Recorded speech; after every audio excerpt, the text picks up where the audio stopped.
Hello, hello, hello. I'm Sheri Burke, and you're here today with Tuesday Tidbits with Sheri. And we're going to be talking about caregiving survival skills. I've had a crash course in that over the last several weeks. And I want to share some of the things that I've learned and some of the things that other people have shared with me. Because at some point or another in our life, we will encounter a period where we're called on to support either ourselves or another person in the process of recovering or managing through a healthcare situation. I'm Sheri Burke, and I'm a lifestyle and retirement life coach. And I work with women in that messy middle, the time where we're starting to wonder, is this all there is? That time frame before we get to retire. And I support women in creating an awesome retirement life plan and surviving that messy middle with style and grace. Well, maybe sometimes. And so today, like I said, we're going to talk about survival skills as a caregiver. Now, my husband recently had a kidney transplant, and for 5 days, he was completely and totally out of pocket in the hospital, where he was cared for 24/7, and they waited on him and saw to all his needs and made certain that everything was hunky-dory. Well, then he came home, and it was up to me. And while he'd had 5 days of recovery, he still was not doing much at all.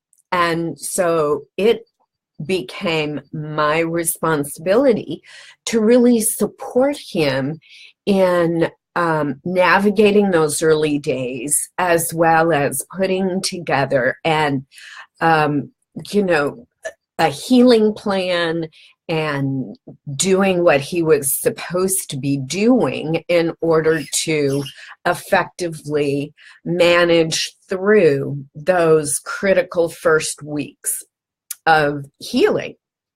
And as you might imagine, I do not do that for a living. It's been a long time since I've had to take care of anyone in that kind of condition. And I'd had friends kind of share with me their experiences that they'd had. And then I also kind of found some things out for myself. Now, one of the first things that I realized is I cannot do it all by myself. And this is where my community of friends and the people I met through the hospital became very important. And they became a source of both information and help. And I been very much an independent person. Oh, I can do this by myself, no problem. I've got this covered. But this was much bigger than me. And so I had to agree to help. And I actually allowed others to fix meals for me. And I've prided myself in, I can manage that.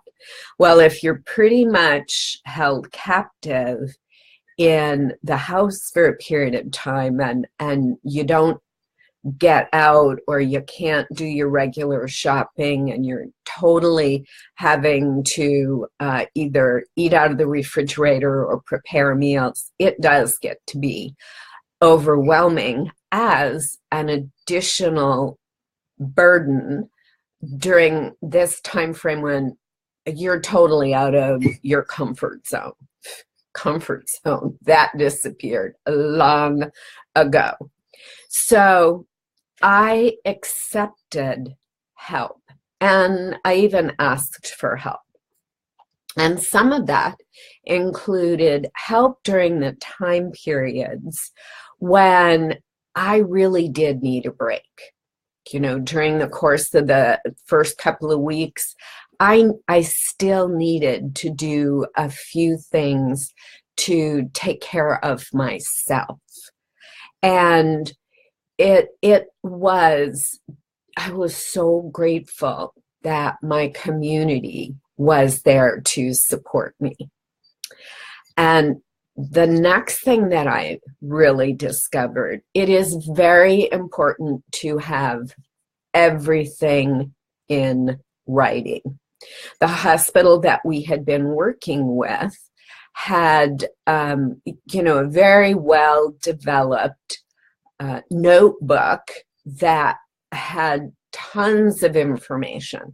Sometimes it almost seemed too much information, but there were some very important things that we had to pay attention to.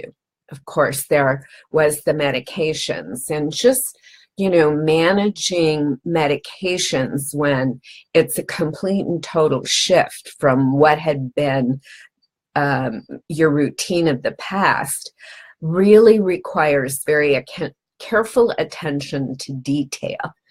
And if it wasn't in writing, we would have been completely and totally lost.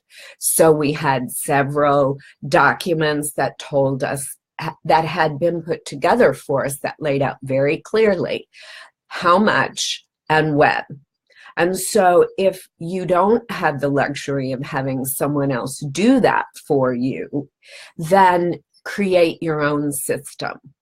And the other thing that really helped was that they gave us several organizers. One was the medication organizer, and another was just a daily log of some very certain specific measures that we were supposed to keep track of as it related to his recovery. And if it hadn't been in writing and it hadn't been clearly laid out, we would have been lost, and we would have lost track of what we needed to do. And in the long run, the one who would have suffered was, in fact, my husband. I would have been frazzled, but he would have suffered. He might have missed some of his medications. We might not have kept track and done the things that we needed to do. So he was assured of as safe a flawless recovery as possible. And of course, those things are never completely without some kind of challenge. But having it in writing, having all that information where it was needed, was so important. And, along with the next tip, along with having it in writing, is asking questions. If something doesn't make sense, ask questions. If you don't understand something, ask questions.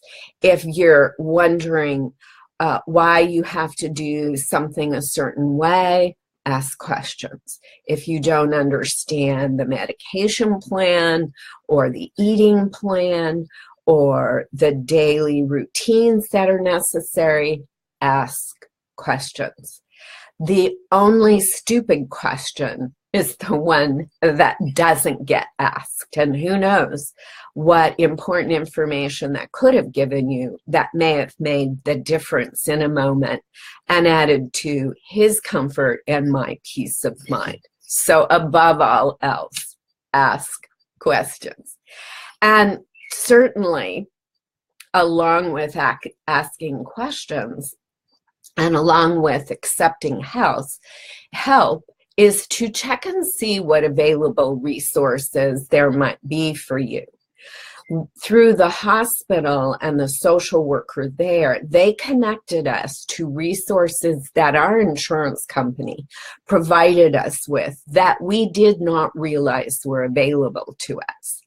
And there were also things that friends who had had different kinds of experiences in health giving suggested as resources that were available. And so it becomes important to not only ask questions, but to check and see what kind of resources are available to support you in the middle of that, oh my God, I don't know what to do next. And I wouldn't have thought about that if you hadn't told me timeframes when you're right in the middle of dealing with a health issue. And the responsibility is on your shoulders to make certain that the person in the middle of the crisis is being as supported as they can be. And it is a process, and it takes time, and it doesn't always happen in our own time. So I'm going to wrap this up for today, and I'll continue on a few more that I learned with our next Tuesday Tidbits with Sheri. And if you are in that spot of the messy middle, and maybe you're kind of wondering, oh, is this all there is? Am I going to be stuck doing this thing forever, whether it's dealing with a healthcare crisis or aging parents or even an empty nest, and you need someone to talk to, or you need a few strategies for skills to survive the messy middle so you can get to and create a magnificent retirement life plan for a rockin' retirement. Give me a call, book a discovery call, and the phone number is either above or below this message. So until we see each other again,